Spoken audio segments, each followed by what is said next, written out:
Have you thought about buying a used car lately? There are lots of ways to do it. Everything from visiting the used car lots in person to surfing the internet.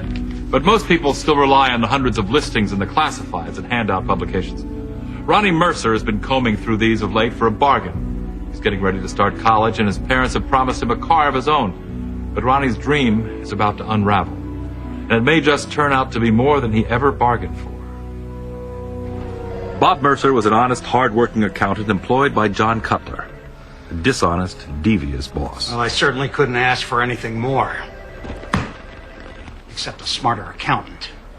For each of the last 3 quarters, I asked you to write off those research costs. Look, Mr. Cutler, as I indicated before, those costs can't be claimed as research. Isn't your son going off to college soon? Yes, next month. You have another chance to make it right, Bob. The 4th quarter report can be a happy ending for everybody. But those expenditures netted an asset, which is a taxable event, and How's this for an event? You pathetic bean counter. You're fired! And so Bob Mercer's career at John Cutler and Associates was ended by John Cutler himself.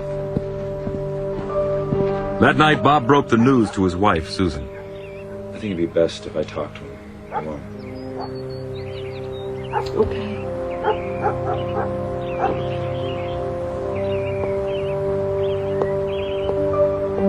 But the hardest part would be to tell his son, Ronnie, who'd been counting on a new car paid for by Dad.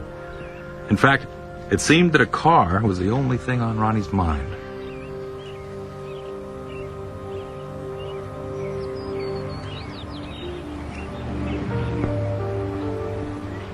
Nice work. How many does this make?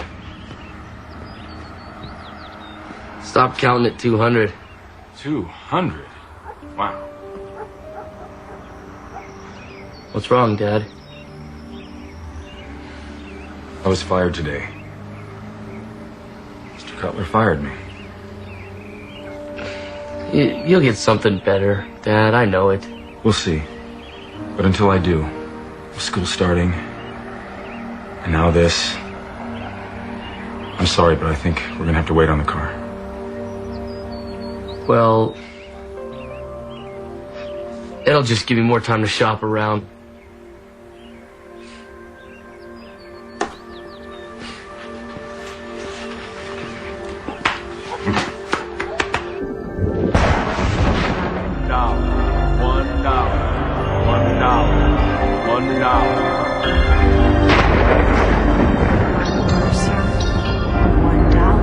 This can be more. For just $1, this car can be yours. Looking for a used car, my friend? Well, just $1 buys this today. That's right. $1 drives this car off. No down payment, no finance terms. Just $1. $1. The next morning, Ronnie couldn't get the dream out of his mind. I had a dream about the classifieds last night. Oh, it was so weird. I was in front of this huge house, and there was this car that was for sale out front. And the most awesome part about it was it only cost $1. No one sells a car for $1. Stop dreaming. But, Dad, it was so real. I'll be in the den. I'll take the help wanted ads with me.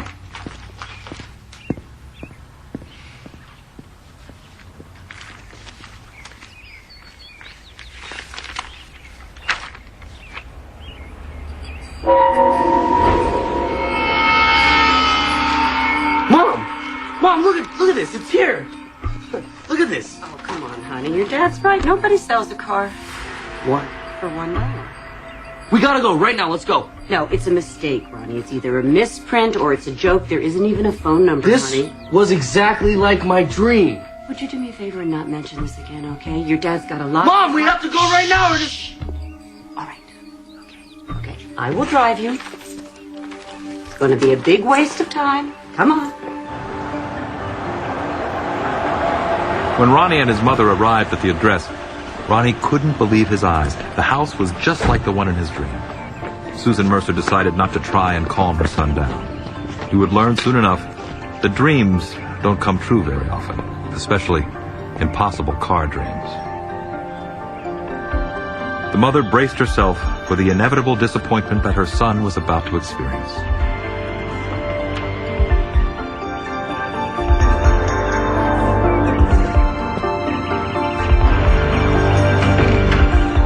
It didn't seem to make any sense.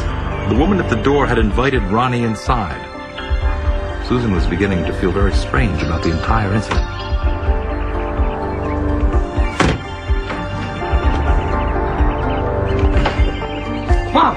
Mom, come see my new car.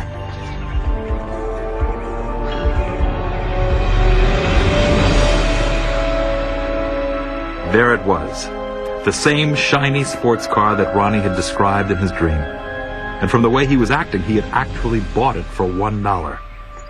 Ronnie ran off to use the car phone to tell his dad, while Susan stayed behind to learn exactly what was going on. Your son is a delight. Thank you. I'm just not sure I understand what's going on here. I mean, surely you're not... Selling this for $1? Why? You think it's too much? No, I just don't get it. It's a story I'm sure you've heard before. After 30 years of marriage, my husband is trading me in on a newer model. He was always afraid some creditor would come after his beloved car, so it's in my name. Selling it is going to break his heart. In fact, he should be home from work any time now. I hope your son enjoys this car as much as my husband did. Oh, he will. He will. And who was the man who lost his most precious possession for $1? Where's my car? Where is my car? It was John Cutler. Your precious car traded you in, John Cutler. And for a much younger model, I should add. But don't worry. I drove a very hard bargain. The same John Cutler who had fired Ronnie's father.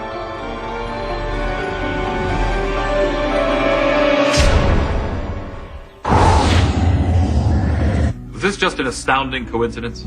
Or did young Ronnie want his dream car so badly that he made it happen? Can people control their own future by sheer force of will? And what about the irony of his father's boss becoming the victim of Ronnie's dream? Is this story of the impossible used car deal based on reality?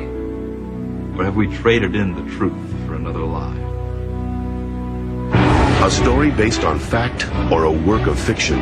We'll tell you at the end of our show. Next, another firing results in terror.